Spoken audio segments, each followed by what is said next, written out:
खबर तफसील से। हिंदुस्तान के दौरे पर आए सऊदी वली अहद मोहम्मद बिन सलमान का दौरा हिंदुस्तान के लिए तिजारती नुक्ते नजर से अहम साबित हुआ। वजीर आजम नरेंद्र मोदी ने सऊदी अरब को हिंदुस्तान का कीमती दोस्त बताया है।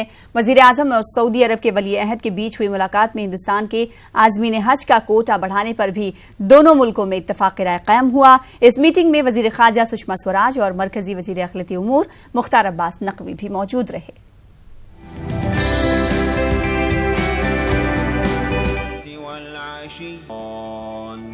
मोदी हुकूमत ने हिंदुस्तानी आज़मीन हज को बड़ा तोहफा दिया है। ज़राए के मुताबिक हिंदुस्तान के हज कोटे में इजाफा कर दिया गया है और अब ये तादाद 2 लाख कर दी गई है। इस तरह से अब 2 लाख आज़मीन सफर हज पर जाएंगे।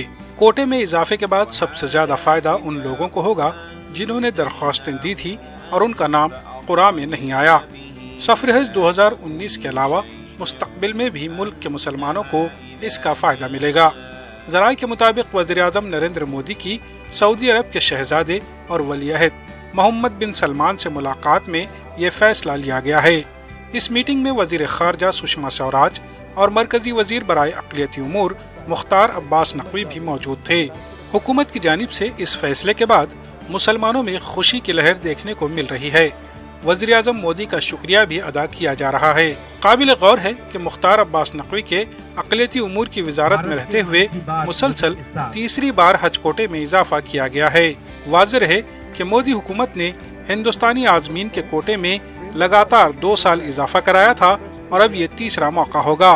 आज़ादी के बाद से पहली बार गुज़िश्ता साल 1,75,025 हिंदुस्तानी आज़मीन हज मुक़द्दस फरीज़े की अदायगी के लिए सफर हज कर चुके हैं और अगर इस साल इजाफा नाफिज किया जाता है तो फिर ये तादाद सबसे ज्यादा होगी। Bureau report, news 18 Urdu.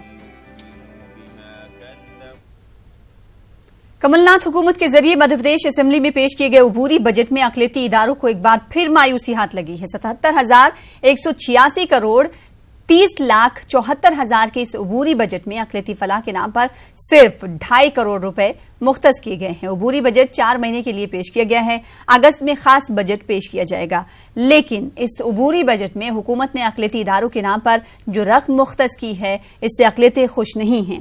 Congress के मुस्लिम MLA आरिफ मसूद भी इसमें और कुछ किए जाने की बात कर रहे हैं।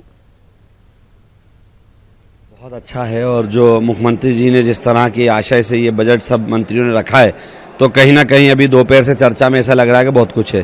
और ख़ास तौर से अगर अक़लियतों की बात करें तो ठीक है, जो बजट अभी रखा है वो ठीक ठाक है, लेकिन बहुत कुछ और होना था। लेकिन मैं समझता हूँ कि अब जब मेन बजट आएगा तो उसमें हम उम्मीद करेंगे कि ये बजट बढ़कर आए, जिससे जो इदारे हैं अक़लियतों के वो अच्छे से काम कर सकें। महाराष्ट्र के BOMS डॉक्टरों के लिए अच्छी खबर है। हुकूमत महाराष्ट्र ने सरकारी अस्पतालों में कम्युनिटी हेल्थ सेंटर ऑफिसर के तौर पर अब BOMS डॉक्टरों को भर्ती करने का फैसला किया है। महाराष्ट्र के सरकारी अस्पतालों में मजीद 3,000 के करीब भर्तियां होनी हैं। वाज़ेह है कि इससे कबल आयुर्वेदिक डॉक्टरों को ही रियासत के सरकारी अस्पतालों में मुलाजमत फराहम की जाती थी। BOMS डॉक्टरों को नजरअंदाज किया जाता था। यूनानी डॉक्टरों की तंजीमें एक लंबे अरसे से BOMS डॉक्टरों को सरकारी अस्पतालों में मुलाजिमत फराहम कराने का मुतालबा कर रही थी। अब ये मुतालबा पूरा होता दिखाई दे रहा है। महाराष्ट्र में BOMS यानी कि यूनानी डॉक्टरों के लिए अच्छी खबर है। हुकूमत महाराष्ट्र ने महाराष्ट्र में वेलनेस क्लिनिक के तहत सरकारी मुलाजमतों में BOMS यानी कि यूनानी डॉक्टरों को भर्ती करने का फैसला किया है। हमारे साथ जुबैर शेख साहब हैं जो कि IMPA के जनरल सेक्रेटरी हैं। ये हमें पूरी मालूमात देंगे इस बारे में कि बहुत दिनों से आपका मुतालबा था कि सरकारी मुलाजमत दी जाए BOMS डॉक्टरों को, लेकिन अब ये मुतालबा जो है पूरा होता दिखाई दे रहा है। इसकी शक्ल सूरत क्या है और किस तरह से महाराष्ट्र के BOMS डॉक्टर जो है वो फायदा उठा पाएंगे? ये हमारी कोशिश आज 22 साल से हो रही है। महाराष्ट्र सरकार यूनानी को आयुर्वेदिक की तरह पूरा उसका हक दे, उसका बराबर सलूक मिले करके। इस सिलसिले में हम काफ़ी कोशिशें करते आए हैं। हेल्थ मिनिस्टर से काफ़ी मीटिंग की, हेल्थ सेक्रेटरी से मीटिंग की, मगर अब पिछले दिनों जब नए हमारे हेल्थ मिनिस्टर आए हैं एकनाथ शिंदे साहब, उनसे मीटिंग होने के बाद हमारा मामला ये काफ़ी जोर शोर से पकड़ा और हमारे मुतालबात तस्लीम किए जाने लगे करके। सबसे पहली बात यह है कि इस सिलसिले में हमने सेंटर से भी मुलाकात, सेंटर के हेल्थ मिनिस्टर, हेल्थ सेक्रेटरी से मुलाकात की और काफ़ी कोशिश करके वहाँ से भी हमने एक सर्कुलर निकलवाया कि जिस तरह महाराष्ट्र में आयुर्वेदिक डॉक्टरों को वेलनेस क्लिनिक के अंदर शामिल किया जाता है, उसी तरह यूनानी डॉक्टर को भी शामिल किया जाए।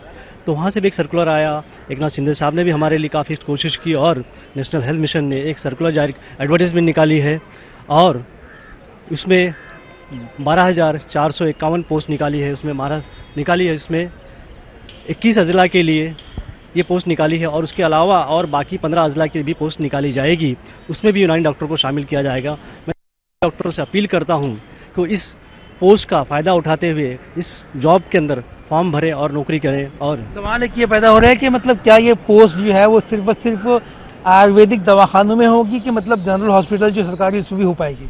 ये गवर्नमेंट की जो वेलनेस क्लिनिक है सरकार की, डिस्ट्रिक्ट लेवल के ऊपर होगा, प्राइमरी हेल्थ लेवल पर, वहाँ पर ये दवाखाने चलाए जाए। प्राइमरी हेल्थ के लिए भी जो है वो क्लिनिक के लिए भी जो है आप लोग कोशिश करें कि यूनानी डॉक्टरों को जो है वो हक मिल पाए उसमें भी? हमारी पूरी कोशिश चालू है और मंत्री ने इस बात का वो हमें पूरा मुकम्मल यकीन दिलाया, वादा किया कि मैं बहुत जल्द आपका ये पोस्ट भी पूरी भर दूंगा। एक नई उम्मीद जगी है यूनानी डॉक्टरों को महाराष्ट्र में। हम आपको बताते हैं कि महाराष्ट्र में जो है वो 6 से ज़्यादा यूनानी हॉस्पिटल हैं और इसके साथ साथ बहुत ज़्यादा बड़े पैमाने पर यहाँ से जो है वो यूनानी डॉक्टर फारिग होते हैं। लेकिन एक लंबे अरसे से ये कोशिश थी कि इनको जो है उनका हक मिल पाए, उनको जो है सरकारी मुलाजमतें मिल पाए, लेकिन हुकूमतों ने इन्हें जो है उन्हें नजरअंदाज किया। अब माना जा रहा है कि इलेक्शन करीब है तो यूनानी डॉक्टरों को जो है वो उनका जुज़वी हक मिलता यहाँ पे दिखाई दे रहा है। कैमरा पर्सन विलास चिपड़े के साथ मोहिउद्दीन, न्यूज़ 18 मुंबई। मुमताज शायर, फिल्म नगमानिगार और मफूलुल कुरान के मुसन्निफ कैफ भोपाली, जिन्हें उर्दू शायरी की तारीख में फितरी शायर से ताबीर किया गया है, जिन्होंने उर्दू में शाहकार नज़मों और गज़लों के साथ फिल्मों में बेहतरीन नगमे लिखे और कुरान करीम का मफहूमुल कुरान के नाम से मुनज़्ज़म तर्जुमा किया है। आज उनकी यौम विलादत पर भोपाल ही नहीं पूरी रियासत में इन्हें फरामोश कर दिया गया। मध्य प्रदेश उर्दू अकादमी के अलावा उर्दू के नाम पर 106 अंजुमनें रजिस्टर्ड हैं, लेकिन किसी ने भी कैफ भोपाली को याद करने की कोशिश नहीं की। मध्य प्रदेश में कैफ के साथ इस तरह के सलूक पर कैफ भोपाली के दुख्तर और दिगर दानिश्वरों ने नाराजगी का इजहार किया है। लेकिन हम लोग तो कुछ नहीं कर सकते ना। हाँ, छतरपुर में उनके नाम की लाइब्रेरी है, कैफ लाइब्रेरी करके, वहाँ के लोग करते हैं। बहुत बड़ा प्रोग्राम मशायरा होता है उनका, जिसमें जावेद अख्तर ये लोग तक आ चुके हैं, बड़े बड़े शायर जाते हैं। अभी भी हो रहा है, वो बराबर होता है।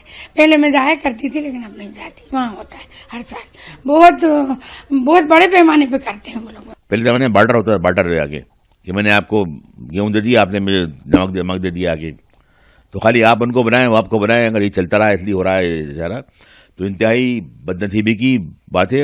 इसको फौरन खत्म होना चाहिए। उर्दू वालों को इसके खिलाफ प्रोटेस्ट करना चाहिए, एहतियाज करना चाहिए इसको। और अब आइए एक नजर डालते हैं कैफ भोपाली के हाथों खिदमात पर।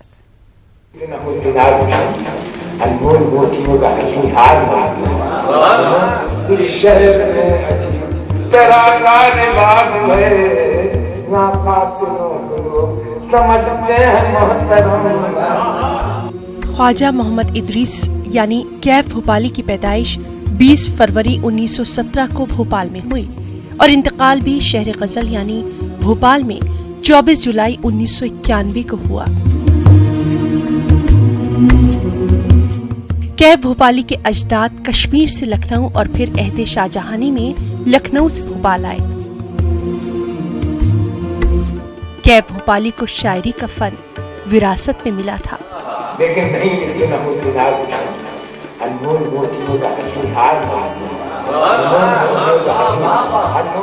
कैफ की वालदा सालेहा खानम आजिज भी अच्छी शायरा थी। कैफ की तालीम और जहनी तरबियत भोपाल में हुई। कैफ भोपाली ने जिस वक्त मैदान शायरी में कदम रखा, उस वक्त भोपाल के शोरी उफक पर बहुत से अहम शोरा की एक कहकशा मौजूद थी।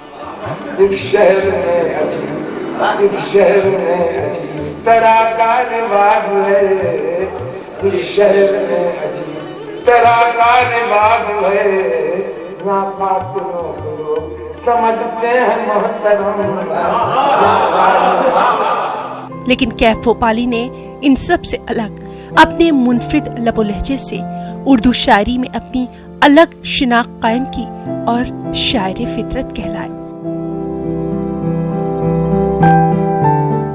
कैफ भोपाली ने कुरान पाक का मंजूम तर्जुमा भी किया था। हालांकि जिंदगी ने उनके साथ वफा नहीं की और कुरान पाक का मंजूम तर्जुमा मुकम्मल नहीं हो सका।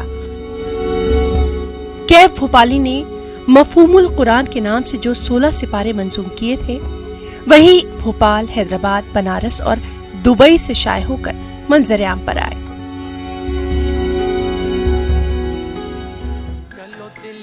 कैफ भोपाली का फिल्मों से भी गहरा रिश्ता था। उन्होंने मुतादिद फिल्मों में बड़े मकबूल नगमे लिखे। उनकी मकबूल फिल्मों में दायरा, पाकीज़ा, रज़िया सुल्तान, शंकर हुसैन वगैरह के नाम काबिल जिक्र है। चलो दिलदार चलो, चांद के पार चलो,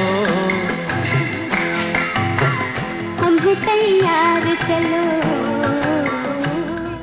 कैफ भोपाली पर बहुत से तहकीकी काम हो चुके हैं और ये सिलसिला हनूज जारी है।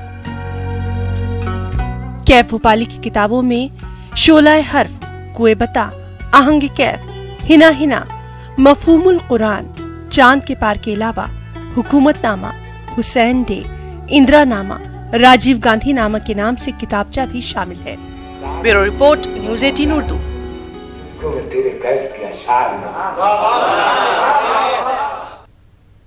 यूपी के सरकारी स्कूलों में उर्दू की तालीम दिन ब दिन गायब होती जा रही है। रियासत में सह लिसानी फार्मूले का उसूल नाफिज है, जिसके तहत हिंदी अंग्रेजी को लाजमी करार दिया गया है, जबकि संस्कृत और उर्दू को इख्तियारी मजमून की हैसियत हासिल है।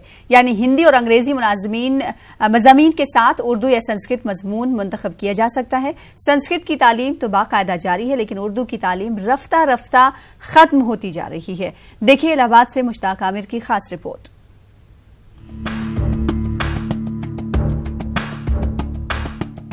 यूपी में सह लिसानी फार्मूले के तहत उर्दू और संस्कृत को इख्तियारी मजमून करार दिया गया, यानी हिंदी और अंग्रेजी के बाद तलबा बतौर ज़बान उर्दू या संस्कृत को इख्तियारी मजमून के तौर पर पढ़ सकते हैं। लेकिन गुज़िश्ता एक दहाई से उर्दू की तालीम सरकारी स्कूलों से गायब होती जा रही है। उर्दू की तालीम से वाबस्ता अफराद का इल्जाम है कि सरकारी तालीमी इदारों से उर्दू को जानबूझकर खत्म किया जा रहा है। सह लिसानी फार्मूले का निज़ाम इसलिए लागू किया गया था कि हिंदुस्तान के कोने कोने से लोग एक गैर मुल्की ज़बान सीखें, हिंदी सीखें और एक अपने इलाके की ज़बान सीखें। उत्तर प्रदेश और जितनी हिंदी बेल्ट है, यहाँ ज़्यादातर थर्ड लैंग्वेज के तौर पर उर्दू और संस्कृत का इस्तेमाल होता था। संस्कृत के साथ तो इंसाफ हो रहा है, लेकिन उर्दू के साथ नहायत ही नाइंसाफ़ी हो रही है और 3 लैंग्वेज फार्मूले को चोट पहुँच रही है और इससे आने वाली नस्लें एक ज़बान से महरूम करने की ये साजिश है।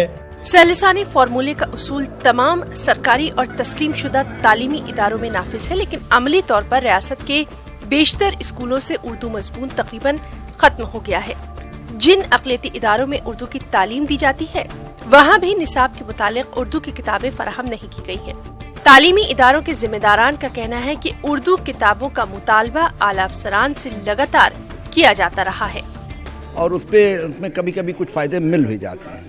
अब जैसे अभी हमारे अधिकारी महोदय ने कहा है कि जो टीचरों को ट्रेनिंग का या किताबों के लिए कोशिश की जा रही है, हम उसमें कोशिश करेंगे। तो अब चूँकि इन्होंने कहा है तो उतना कुछ न कुछ तो होगा, उसमें होना चाहिए। जैसे बेसिक से पहले किताबें मिलती थी, NCERT वाली किताबें मिल जाएँ तो भी बहुत बड़ा काम हल हो जाएगा। सर्व शिक्षा अभियान के तहत सरकारी स्कूलों में दर्जा 8 तक की दरसी किताबें मुफ्त फराहम की जाती हैं। इन किताबों में सभी मज़ामीन की किताबें शामिल होती हैं, लेकिन उर्दू की किताबें बहुत कम इदारों तक पहुंच पाती हैं। उर्दू की किताबें न मिलने की वजह से उर्दू दान तलबा भी संस्कृत मजमून लेने के लिए मजबूर है। न्यूज़ 18 उर्दू के लिए इलाहाबाद से मुश्ताक आमिर की रिपोर्ट। अहमदाबाद का मशरकी हिस्सा मुस्लिम अक्सरियती आबादी वाला इलाका है। इस इलाके के अक़लियती तलबा को तालीम से जोड़ने में अहम किरदार अदा करने वाले समाजी कारकुन और साबिक म्युनिसिपल कॉर्पोरेटर मुश्ताक अहमद पठान को गुजरात के गवर्नर OP कोहली ने गुज़िश्ता दिनों ग्लोरी ऑफ गुजरात के अवार्ड से नवाजा। ग्लोरी ऑफ गुजरात अवार्ड हासिल करने के बाद मुश्ताक अहमद पठान ने खुशी का इजहार किया। बहुत मसरत है, हमने तो ये सोचा भी नहीं था कम से कम आज के सियासी माहौल में हमें ऐसा अवार्ड मिलेगा, ऐसा तो हमने सोचा ही नहीं था। लेकिन खुदा जाने, ये खुदा की मसलहत है। और ये जो अवार्ड होता है वो किसी एक व्यक्ति को जरूर मिलता है, लेकिन उसके लिए गर्व पूरे समाज को होता है। हम तो अभी तक सोचते थे कि उम्र के हिसाब से हम आखिरी इनिंग खेल रहे हैं। बुलेटिन के आखिर में देखिए आज का बेसाख्ता। मुझे दीजिए इजाजत। आदाब।